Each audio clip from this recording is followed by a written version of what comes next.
Buongiorno da Renzo Micheletto, ben ritrovati a questa nuova puntata di Radio Veneto Agricoltura che dedicheremo alle previsioni della vendemmia nel nord-est, in Italia, in Francia e Spagna.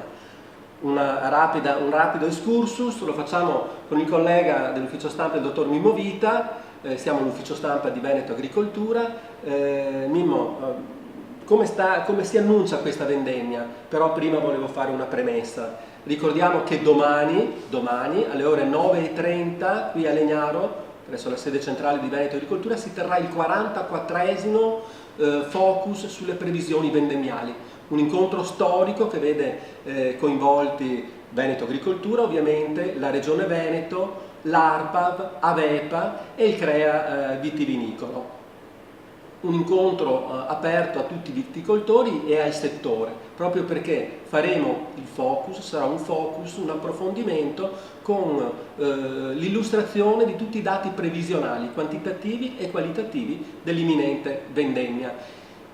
Nel Triveneto, nelle principali regioni vitivinicole italiane, da nord Piemonte, Lombardia, Emilia-Romagna, Toscana, Puglia e Sicilia, e poi anche la Francia e la Spagna, quindi un quadro generale su quella che è la vendemmia 2018. Mimmo, come sta andando? Adesso continuiamo lo spot, sì. Nel senso che va detto questo, cioè innanzitutto questo è l'unica realtà che presenta in Italia questo tipo di dati. Per carità c'è anche Enology che lo fa, ma sostanzialmente le previsioni vendemmiali di Veneto Agricoltura ormai sono consolidate e fanno riferimento a cui tutti fanno ormai riferimento, ma al di là di questo dobbiamo dire che perché lo facciamo? Perché Veneto Agricoltura fa questa cosa? E perché ormai la viticoltura, il vino, l'enologia è diventata talmente importante sia per il settore primario ma non solo, per il turismo, per l'immagine dell'Italia nel mondo, del nord-est, del Veneto, prima regione vitivinicola italiana, per cui noi non possiamo non fare questa cosa. E allora i dati. Scusami, prima potenza, quarta potenza nel mondo il Veneto, e ricordiamo che sul sito di Veneto Agricoltura, www.venetoagricoltura.org, abbiamo da poco pubblicato un report sul comparto vitivinicolo veneto, con tutti i dati legati all'export e quant'altro. Prego, Nino. Ci sono delle cose che ormai sono consolidate, le sanno tutti perché ormai tutti si sono espressi su questo, quindi possiamo darlo come certo. La vendemmia 2018 sarà una vendemmia abbondante, o se non abbondante, certamente una vendemmia, come posso dire, con dati quantitativi storici sulla media, visto e considerato che l'anno scorso era stata scarsa, quindi torniamo sostanzialmente ai dati della media generale delle raccolte di questi anni che hanno ormai determinato consolidato alcune realtà. Per esempio ormai l'anticipo, le previsioni vendemmiali, ripeto, lo facciamo da 44 anni e quindi voglio dire da prima. Non lo facciamo noi, ma comunque sì, era appunto, un incontro storico della regione. Stavo dicendo appunto, prima ancora noi arrivassimo qui, ecco, si facevano il 1° settembre storicamente, adesso quest'anno lo facciamo il 10 agosto, però sappiate che forse dovevamo farlo pure prima. È un po' qualche giorno prima. Sì. Per cui, per dire che ormai è consolidato questo anticipo perché? Perché le condizioni meteorologiche cambiano, ma soprattutto perché la pianta della vite va in fioritura, come si dice, più precocemente prima, e quindi si arriva alla vendemmia un po'. E quindi siccome la maturazione è quella più o meno, sì, allora si arriva a una vendemmia anticipata. I dati adesso ve li daremo io e Renzo Micheletto, però come abbiamo detto sicuramente abbondante, di un 15% medio, ma in alcuni punti si arriverà anche al 20-25%. Anche Ricordiamo però che, come anticipato poco fa, stiamo parlando di una produzione abbondante, sicuramente superiore allo scorso anno, che però era stata un'annata scarsa a causa delle gelate di aprile. Si ritorna nella media. Partiamo un pochettino dall'andamento meteo di questa annata. Allora, se ricordate, l'anno scorso noi avevamo avuto un andamento meteorologico veramente pesante, soprattutto per quanto riguarda la primavera, con delle gelate che avevano creato delle grossissime difficoltà alle nostre vigne, a tutte le vigne, in particolare del nord Italia, e che avevano appunto portato a una riduzione importante della produzione. Ecco, queste condizioni non si sono verificate quest'anno e quindi in particolare in primavera abbiamo avuto una situazione quasi ottimale. Tutti quanti voi vi sarete resi conto, guardandovi in giro in questa primavera, che in generale la natura, in generale la vegetazione è stata molto ricca di fogliame, proprio perché le condizioni hanno permesso alle piante di reagire positivamente alla situazione chiamiamola esterna. Quindi abbiamo avuto una fioritura interessante, quindi abbiamo avuto molti grappoli. Questi grappoli adesso, che sono nel cosiddetto stato di invaiatura, quindi quando cambiano un po' e vanno verso la maturazione completa del loro stato, adesso dicevo, abbiamo avuto un aumento della produzione proprio perché all'inizio abbiamo avuto una fioritura importante. Il meteo è stato clemente, anche se chiaramente soprattutto nelle fasce pedemontane abbiamo ancora avuto bombe d'acqua, abbiamo avuto ancora grandinate, abbiamo avuto ancora problemi che però non sono stati così importanti come l'anno scorso. Certo, comunque domani mattina alle 9:30 domani mattina qui a Legnano ci sarà il 44esimo incontro sulle previsioni della vendemmia.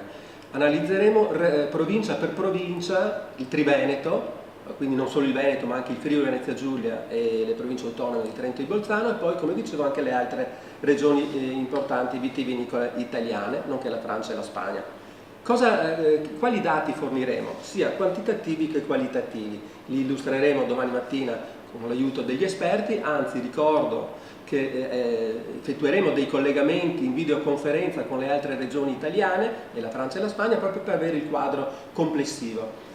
Possiamo anticipare qualche dato stamattina in vista dell'incontro di domani, magari per le diverse province, partendo per esempio dalla provincia di Belluno, perché anche la provincia di Belluno sta diventando sempre più importante sotto il profilo vitivinicolo. Diverse aziende stanno crescendo anche lì in Val Belluna, e quindi anche in Val Belluna anche per la provincia di Belluno abbiamo alcuni dati che parlano di un aumento del 10-15% come dicevi prima.